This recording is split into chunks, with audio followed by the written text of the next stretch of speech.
Night wear sports shopping కాంప్లెక్స్ని infrastructure ఇంజనీర్లు పరిశీలించారు. భవన నిర్మాణంలో పెద్ద ఎత్తున లోపాలున్నట్టు గుర్తించారు. అనుమతులకు మించి నిర్మాణం చేపట్టడం ఒక ఎత్తైతే 2 పిల్లర్లతో భవనాన్ని నిర్మించారు. ఇక భవనాన్ని కూల్చివేసే సమయంలో పెను ప్రమాదం ఏర్పడే అవకాశం ఉందని ఆయన తెలిపారు. భవనాన్ని జాగ్రత్తగా కూల్చివేయాలంటున్న ఇంజనీర్తో మా ప్రతినిధి సంపత్ ఫేస్ టు ఫేస్. నిన్న జరిగిన అగ్ని ప్రమాదానికి సంబంధించి ఆ భవనం యొక్క స్ట్రెంగ్త్, తర్వాత దాన్ని ఏ విధంగా కూల్చివేయాలి, అసలు స్ట్రక్చర్ ఎలా ఉంది అనేటువంటిది పరిశీలించడానికి JNTE జనరల్ ఆర్కిటెక్ట్ అధికారి ఇక్కడ ఉన్నారు. అతనితో మాట్లాడేటువంటి ప్రయత్నం మనం చేద్దాం. సార్ చెప్పండి, మీరు ఇప్పుడు వెళ్ళి భవనాన్ని పరిశీలించారు. భవనాన్ని పరిశీలించినటువంటి నేపథ్యంలో ఇందులో మీకు ఎటువంటి లోపాలు కనపడాలి?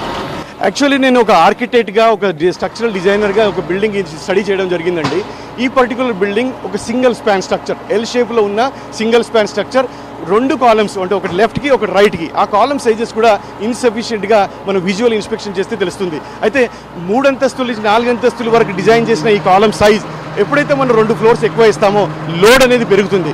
ఇటువంటి తరహా ఫైర్ యాక్సిడెంట్లో ఎప్పుడైతే ఒక ఫైర్ ఒక 7-8 అవర్స్ ఫైర్ అయిన తర్వాత ఆ ఒక కాంక్రీట్, అందులో ఉన్న స్టీల్ వీక్ అయ్యే ఛాన్సెస్ ఉంటాయి, డిస్ఇంటిగ్రేటెడ్ ఛాన్సెస్ ఉంటాయి. ఆ కాలం ఒక స్ట్రెంత్ తీసుకున్నప్పుడు డెఫినెట్గా అది బకల్ అవుతుంది. ఆ బిల్డింగ్ పడిపోయే ఛాన్సెస్ చాలా ఎక్కువ ఉంటాయి.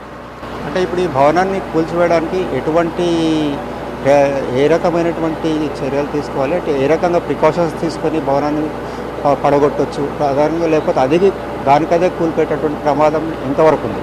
యాక్చువల్గా ఏంటంటే కట్టేటప్పుడు చాలా ఈజీ, కానీ డిస్మెంటల్ చేసేటప్పుడు అంత ఈజీ కాదు. ఎందుకంటే సేఫ్టీ అనేది చాలా ఇంపార్టెంట్. ఇప్పుడు కట్టేటప్పుడు సీక్వెన్షియల్ కన్స్ట్రక్షన్ మనం చేస్తూ ఉంటాం, ground, first, second, third floor. But తీసేటప్పుడు పైనుంచి మనం తీయలేము. ఎందుకంటే ఈ పర్టికులర్ బిల్డింగ్లో ఫౌండేషన్ నుంచి పైన ఉన్న 2 ఫ్లోర్స్ వీక్ అయి ఉన్నాయి. అసలు దీనికి అంతా ఒక పద్ధతి ప్రకారంగా సెంటరింగ్, సపోర్ట్ స్ట్రక్చర్ చేసిన తర్వాతనే పైనుంచి కూల్చుని రావాలి. కానీ ఏమాత్రం మన కింద టచ్ చేసినా కూడా ఆటోమేటిక్ కాలమ్స్ ఫెయిల్ అయిపోయి పడే ఛాన్సెస్ ఉంటాయి. సో నిపుణుల సహాయాల ద్వారా అనాలిసిస్ చేసి, కంప్యూటర్ అనాలిసిస్ చేసిన తర్వాత ఎలాగైతే మనం డిస్మెంటిలింగ్ చేయాలా, ఏ పద్ధతికి మనం డిస్మెంటిల్ చేయాలా, ఎటువైపు నుంచి మనం కటింగ్ చేసుకుంటూ రావాలా అనేది చాలా ఇంపార్టెంట్గా చూడాలి. దాన్ని బట్టే మనం చేయాలి. లేకపోతే సేఫ్టీ మెజర్స్ మనం పాటించకపోతే చాలా డేంజర్ అండి.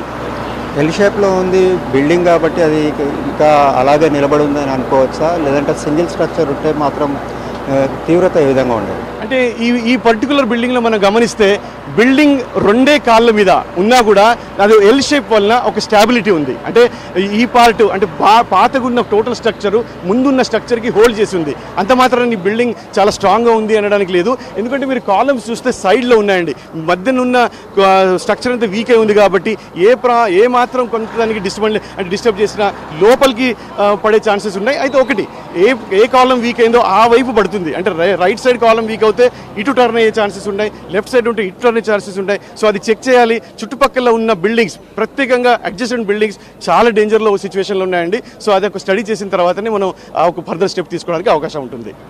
ఈ బిల్డింగ్ని డిస్మెంటల్ చేయాలి, కొలాప్స్ చేయాలంటే ఎటువంటి దాన్ని వాడాలి, అంటే దాంట్లో శాస్త్రీయంగా ఎటువంటి చర్యలు తీసుకోవాలి ఒకటి.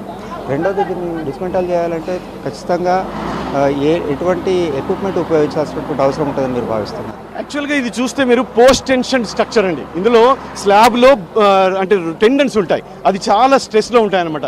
ఏమాత్రం మనం నార్మల్ మెథడ్లో కట్ చేయడానికి పోతే ఆ కొలాప్స్ అయ్యే ఛాన్సెస్ ఉంటాయి. అంటే ఎప్పుడైతే మనం ఈ రబ్బర్ బ్యాండ్ కట్ చేస్తే పడిపోతాయో అలా దగ్గరికి వచ్చే ఛాన్సెస్ ఉంటాయి. చాలా పెద్ద తప్పు చేస్తాం మనం ఈవెన్ రెగ్యులర్గా డిస్మెంటిల్ చేస్తే. సో దీనికి సపోర్టింగ్ స్ట్రక్చర్ ఎప్పుడైతే మనం స్కాఫోల్డింగ్ పెట్టిన తర్వాత టోటల్ స్టేజింగ్ అంటామండి, కింద నుంచి పై వరకు స్టేజింగ్ చేసిన తర్వాత టోటల్ స్ట్రక్చర్ అంటే ఆ ఒక లోడ్ ఆ స్టేజింగ్ మీద వస్తుంది. ఆ తర్వాత పైనుంచి మెల్లమెల్లగా జాగ్రత్తగా తీసుకొని వస్తే ట్రెడిషనల్ మెథడ్ కూడా చేయొచ్చు. కానీ sequence of dismantling is very important. ఇది స్లోగా తీస్తే మాత్రం ఏం ప్రాబ్లం ఉండదండి. అది ఒక అనాలైసిస్ చేసిన తర్వాత చేస్తేనే బెటర్.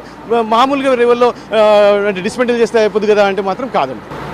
ఇది కన్స్ట్రక్షన్కి సంబంధించి బిల్డింగ్లో ఉన్న లోపాలు, దాని స్ట్రెంత్కి సంబంధించిన ప్రతి అంశాన్ని కూడా తనకు క్షుణ్ణంగా వివరించడం జరిగింది. ఎందుకంటే ఆర్కిటెక్ట్లో తనకున్న అనుభవం చెప్తున్నారు. దీన్ని లోపల వైపు నుంచి కూల్చేటటువంటి టైంలో చాలా ప్రికాషన్స్ తీసుకోవాల్సినటువంటి అవసరం ఉంటుంది. అంటే ఇక్కడ తను పరిశీలించిన దాన్ని బట్టి కేవలం 2 కాలమ్స్లో ఇంత పెద్ద భవనాన్ని నిర్మాణం చేయడం జరిగిందనేటువంటిది స్పష్టమవుతుంది. అక్కడ కూడా ఆ బిల్డర్ ఎవరైతే ఉన్నారో దీన్ని కన్స్ట్రక్ట్ చేసిన తను కొంత నిర్లక్ష్యంగా వ్యవహరించాడనేటువంటిది మాత్రం స్పష్టమవుతుంది. ఏదేమైనా కూడా ఈ భవనాన్ని కూల్చివేయడానికి శాస్త్రీయంగా చాలా టెక్నికల్గా దీన్ని కూల్చాలి. ఒకవేళ ఏమాత్రం అశ్రద్ధ చేసినా కూడా అది నివాస భవనాలపైన పడేటటువంటి అవకాశం ఉంటుంది. తర్వాత దాన్ని కూల్చేటటువంటి వాళ్ళకు కూడా ప్రమాదం ఏర్పడేటటువంటి అవకాశం ఉంటుందని తను చెప్పడం జరుగుతుంది. కెమెరా